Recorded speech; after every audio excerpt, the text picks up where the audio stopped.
El gato rojizo Lutic ya tenía 13 años. Durante todos estos años, el gran gato vivió con su familia en un pequeño pueblo de Nevada. La mayor parte del tiempo Lutic lo pasaba fuera, ya que la vida entre cuatro paredes era poco interesante para el gato amante de la libertad. En cierto momento, los dueños del gato decidieron mudarse, pero no se llevaron al animal con ellos. Tal vez Lutic simplemente no regresó de su paseo habitual para la hora de la partida, y la gente no cambió sus planes ni lo esperó.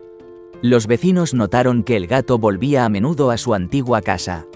Lutic se sentaba junto a la puerta y esperaba que sus dueños le dejaran entrar, pero nadie le abría, ya que la casa estaba vacía. Así comenzó la vida callejera para el gato. El amante de los gatos rápidamente comprendió que las escapadas ocasionales de unos días eran una cosa, pero pasar cada día en la calle era completamente diferente. Los vecinos a veces alimentaban al gato, pero nadie le proporcionaba comida de forma regular ni lo dejaba entrar en sus casas. Lutic empezó a cambiar. Su largo pelaje requería aseo, pero no había nadie que se encargara de eso.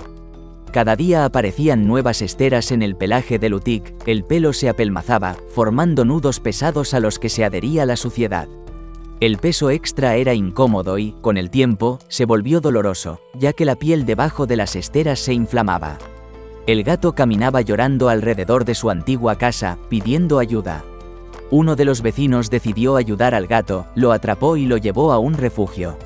Los trabajadores del refugio se pusieron manos a la obra de inmediato.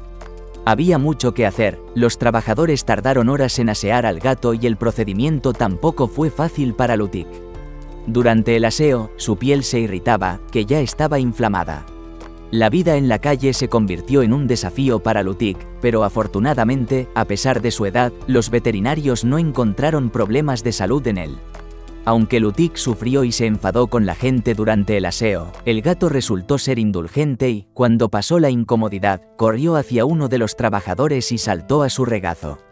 La vida solitaria hizo que el gato echara de menos el afecto y la atención de la gente.